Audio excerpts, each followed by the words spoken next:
जीवन का परम उद्देश्य है मोक्ष की प्राप्ति या यूं कहें परमात्मा की प्राप्ति, जो कि योग द्वारा की जाती है। शास्त्रों में 3 प्रकार के योग बताए गए हैं।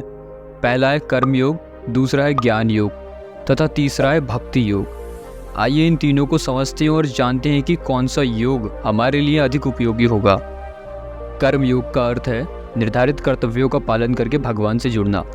सरल शब्दों में कर्म का अर्थ है कार्य करना, जिसके अनुसार 3 प्रकार के कर्म होते हैं। पहला है कर्म, दूसरा है विकर्म तथा तीसरा है अकर्म। कर्म योग पर एक डिटेल वीडियो बनी हुई है, जिसको आई बटन पर क्लिक करके या डिस्क्रिप्शन में लिंक पर क्लिक करके देख सकते हैं। ज्ञान योग, भगवान के बारे में जानकर उनसे जुड़ना। ज्ञान योग की प्रक्रिया में एक योगी दार्शनिक चिंतन द्वारा ईश्वर को समझने का प्रयास करता है। भक्ति योग, भगवान के प्रति प्रेम से समर्पण करके उनसे जोड़ना। भक्ति सभी योगों का निष्कर्ष और अंतिम चरण है। ये वे अंतिम प्रक्रिया है जिसे भगवान भी गीता में अन्य योग प्रणालियों से ऊपर बताते हैं। बेसिकली कर्म योग का अर्थ है अपने कार्यों और कर्मों के फल को अर्पित करना, और ज्ञान योग का अर्थ है भगवान को समझने के लिए बुद्धि अर्पित करना, तथा भक्ति योग का अर्थ है भगवान उनके भक्तों की सेवा के लिए अपने मन, बुद्धि, वचन और कर्म सब कुछ अर्पित करना। यदि हम ध्यान से समझेंगे तो पता चलेगा कि ये तीनों योग पद्धति प्रगतिशील स्तर हैं, क्योंकि कर्म योग अपने आप में कर्म और उनके परिणाम से अलग होने की प्रक्रिया है। जैसा कि भगवद गीता में श्री कृष्ण कहते हैं, कर्मण्येवादी कारस्ते मा फलेषु कदाचन, अर्थात आपको मात्र आपके निर्धारित कर्म करने का अधिकार है, परंतु आप कर्म के फल के हकदार नहीं हैं। तो जब हम परिणामों से लगाव रखे बिना अपने कर्म करते हैं तो वह कर्म कर्मयोग बन जाता है। फिर आता है ज्ञान योग का चरण, जहाँ व्यक्ति को समझ आता है कि मैं इतनी मेहनत क्यों कर रहा हूँ।